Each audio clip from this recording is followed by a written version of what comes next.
प्रेरितों के कामों का वर्णन 19वां अध्याय। और जब अपुल्लोस कुरिन्थुस में था तो पौलुस ऊपर के सारे देश से होकर इफिसुस में आया और कई चेलों को देखकर उनसे कहा, क्या तुमने विश्वास करते समय पवित्र आत्मा पाया? उन्होंने उससे कहा, हमने तो पवित्र आत्मा की चर्चा भी नहीं सुनी। उसने उनसे कहा, तो फिर तुमने किसका बपतिस्मा लिया? उन्होंने कहा, यूहन्ना का बपतिस्मा। पौलुस ने कहा, यूहन्ना ने यह कहकर मन फिराव का बपतिस्मा दिया कि जो मेरे बाद आने वाला है उस पर अर्थात यीशु पर विश्वास करना। यह सुनकर उन्होंने प्रभु यीशु के नाम का बपतिस्मा लिया। और जब पौलुस ने उन पर हाथ रखे तो उन पर पवित्र आत्मा उतरा और वे भिन्न भिन्न भाषा बोलने और भविष्यवाणी करने लगे। ये सब लगभग 12 पुरुष थे। और वह आराधनालय में जाकर 3 महीने तक निडर होकर बोलता रहा और परमेश्वर के राज के विषय में विवाद करता और समझाता रहा।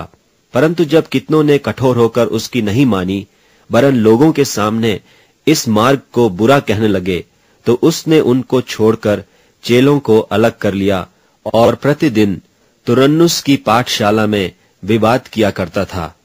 2 वर्ष तक यही होता रहा, यहां तक कि आसिया के रहने वाले क्या यहूदी क्या यूनानी सब ने प्रभु का वचन सुन लिया।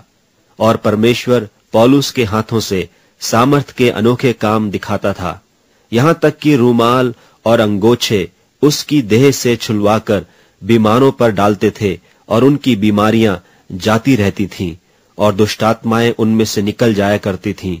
परंतु कितने यहूदी जो झाड़ा फूंकी करते फिरते थे, यह कहने लगे कि जिनमें दुष्टात्मा हो उन पर प्रभु यीशु का नाम यह कहकर फूंके कि जिस यीशु का प्रचार पौलुस करता है, मैं तुम्हें उसकी शपथ देता हूं।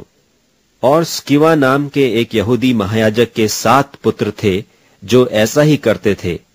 पर दुष्टात्मा ने उत्तर दिया कि यीशु को मैं जानती हूं और पौलुस को भी पहचानती हूं, परंतु तुम कौन हो?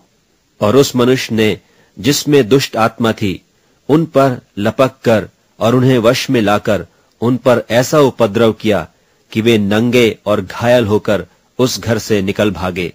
और यह बात इफिसुस के रहने वाले यहूदी और यूनानी भी सब जान गए और उन सब पर भय छा गया और प्रभु यीशु के नाम की बड़ाई हुई। और जिन्होंने विश्वास किया था उनमें से बहुतेरों ने आकर अपने अपने कामों को मान लिया और प्रकट किया।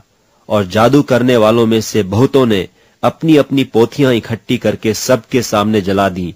और जब उनका दाम जोड़ा गया तो 50,000 रुपये की निकली। यूं प्रभु का वचन बलपूर्वक फैलता गया और प्रबल होता गया।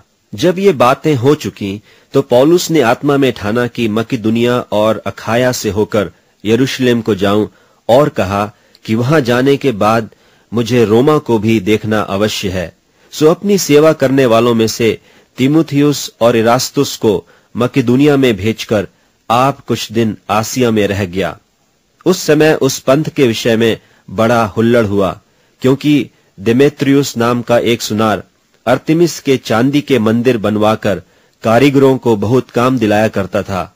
उसने उनको और ऐसी वस्तुओं के कारीगरों को इकट्ठे करके कहा, हे मनुष्यों, तुम जानते हो कि इस काम से हमें कितना धन मिलता है, और तुम देखते और सुनते हो कि केवल इफिसुस ही में नहीं वरन प्रायः सारे आसिया में यह कहकर इस पौलुस ने बहुत लोगों को समझाया और भरमाया भी है कि जो हाथ की कारीगरी हैं वे ईश्वर नहीं।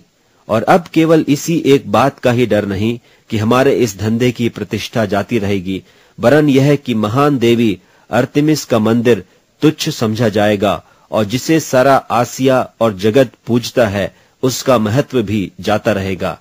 वे यह सुनकर क्रोध से भर गए और चिल्ला चिल्ला कर कहने लगे, इफिसियों की अर्तिमिस महान है। और सारे नगर में बड़ा कोलाहल मच गया, और लोगों ने गयुस और अरिस्तर्कुस मकिदुनिया को, जो पौलुस के संगी यात्री थे, पकड़ लिया और एक चित्त होकर रंगशाला में दौड़ गए। जब पौलुस ने लोगों के पास भीतर जाना चाहा तो चेलों ने उसे जाने न दिया। आसिया के हाकिमों में से भी उसके कई मित्रों ने उसके पास कहला भेजा और विनती की कि रंगशाला में जाकर जोखिम न उठाना। सो कोई कुछ चिल्लाया और कोई कुछ, क्योंकि सभा में बड़ी गड़बड़ी हो रही थी और बहुत से लोग तो यह जानते भी नहीं थे कि हम किस लिए इकट्ठे हुए हैं।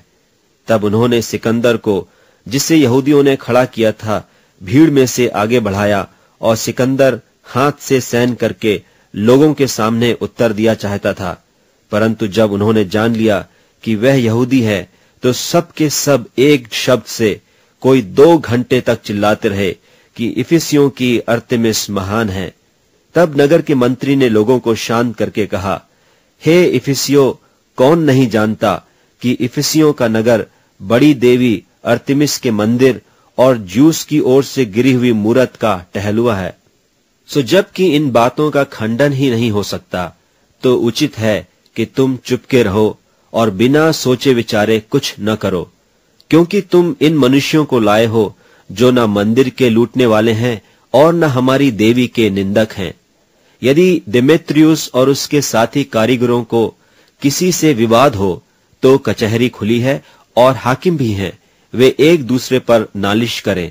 परंतु यदि तुम किसी और बात के विषय में कुछ पूछना चाहते हो, तो नियत सभा में फैसला किया जाएगा, क्योंकि आज के बलवे के कारण हम पर दोष लगाए जाने का डर है, इसलिए कि इसका कोई कारण नहीं, सो हम इस भीड़ के इकट्ठा होने का कोई उत्तर न दे सकेंगे।